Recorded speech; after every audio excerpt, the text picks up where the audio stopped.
Hey guys, Tux here. This is a quick mini review unboxing of the Samsung Series 6 6700 55-inch class UHD TV, curved screen, big screen, whatever. I'm not really equipped to do unboxings of this size. This box is huge, so I'm just going to talk about it a little bit and a few feedback things. As far as getting this home, I did drive it home myself from a Sears where I purchased it, and it was it's a good deal right now actually. Normally it's like $1,500. It was on sale. A lot of the Black Friday pricing for TVs are still in place. If they have the TV in stock is the big question. But this one I seen was actually a really good deal because it is a 2015 model. So a lot of the new functions are actually on this TV, which is great. And I really wanted to try the whole curve thing too. This does feature UHD upscaling, so it's not really 4K. This TV, all TVs that say they're 4K are really like 3200 or so. They're not a true 4K because of the size of the screen, but it's the standard right now, and it's the standard going forward that I believe is going to take place. So anyway, UHD TV is here to stay, and you'll be seeing more things in 2016 being broadcast that way. Right now, Netflix and a few other things have some 4K TV, and there's things you can get online, even on YouTube, that stream up to that amount. And it does have upscaling again, so we'll help try and make things which are, you know, HD 1080p look better and be closer to 4K without really being 4K. And that's the reason why they have this whole UHD TV thing. It's kind of like the industry standard saying it's not really 4K because they're not making 4K TVs because of the size of the screens. They're making this standard, which is like 3800 or something, and you can get the exact specs off the Samsung site, but it's in the 30 range and not in the 4 range for pixels, so that's why it's really not true 4K. But enough about that. Anyway, some of the features it has, it does feature PlayStation Now, which is pretty cool, and this is my first TV that had that built in. Netflix, has a curved screen, has some kind of pure color thing, has a smart hub, has upscaling, has UHD dimming.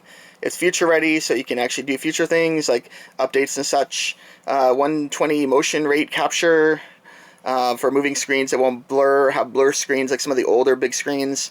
And of course HDMI. So anyway, lots of cool things set up for this TV. It seems like it's pretty future ready, and really it's not the most expensive TV in the world, to be honest with you, but it's a pretty good value right now. So if you need a TV, if you had a TV go bad or something, this is a great time to actually get this particular model of TV because it's really retails for $1,500, and you can find it on Amazon or Sears or other stores for about $900 something. So it's a pretty decent bargain. So anyway, I'm going to open this up and we'll have some more comeback.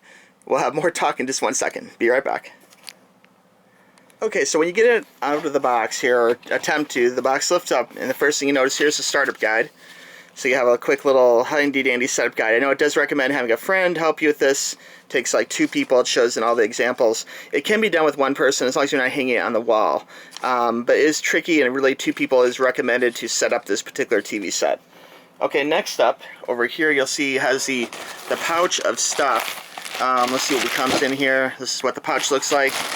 And it looks like it has some pretty normal things. The remote is a little smaller than what I expected, to tell you the truth. It looks like a very teeny remote.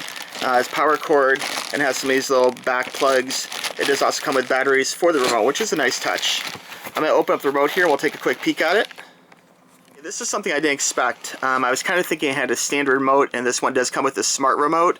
And some Samsung models last year, I know, included a normal remote with numbers like the standard Samsung remote, and then also this remote.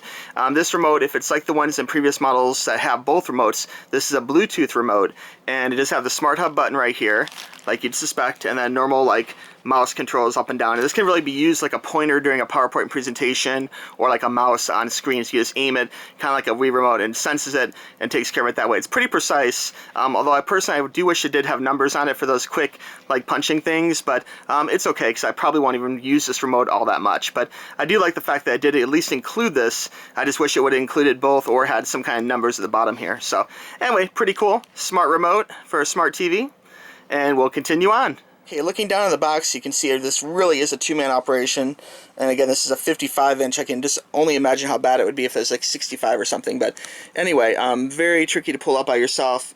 Looks like we got the TV stand way down in there. I don't know if you can see that or not. And then the screen itself. The TV itself is pretty thin. And of course, this is curved just a little bit. which might make it even trickier to mount, but we'll see. I'm going to attempt to mount this on a wall with a standardized wall mount that I used for my last Samsung TV, which should work. And here it even shows basically the proper way of doing it. Do it 2 people holding it. Don't try and do it with 1 person because you'll end up dropping it most likely. So anyway, 2 people is preferred. Alright, so on the back of the TV here you can see the different plugs we have. We have a USB, another USB, USB 3.0, USB or HDMI 4, HDMI 3, HDMI 2, HDMI 1, and a normal like cable screw in. And then we do have some normal composite type ins, or component type ins, I'm sorry.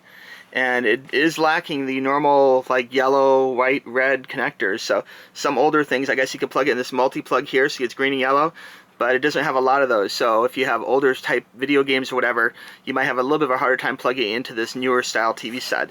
It does have a landline, which is pretty cool, and audio in and out, and digital out. So that is the back. So you can see it's pretty full functioned, a lot of plugs, so that's actually a really good thing.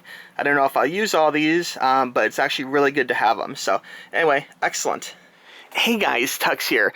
I wanted to give a little extra feedback about the actual mounting on the wall and the picture and everything else, the post, if you will. We've got it all assembled, put up on the wall. It went up like a champ. There was no problems. The old mounting screws, old hardware worked fine. There was no issues there. But one thing I wanted to comment on really is, first the picture.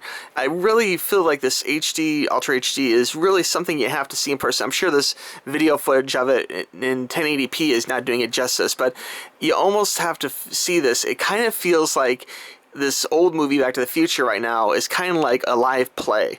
It's really crisp in a way that it's hard to just describe. It looks really, really, really good. And this is not even a Ultra HD movie. This is upscaled from 1080p or whatever. And again, this is a broadcast, ran episode of a movie. It's not like a really high-end Blu-ray or Crichton Collection Deluxe Edition Laserdisc or whatever. This is just some kind of like, cable ran version of Back to the Future. But it really looks clean in a way that I've never seen before. I was watching Avatar when we first plugged in the TV set, and it looked almost like, the way it was described to me is like, this looks like a video game. It looked different, and even this Back to the Future, honestly, here in real life, it really looks different. It looks like a play of Back to the Future and not Back to the Future.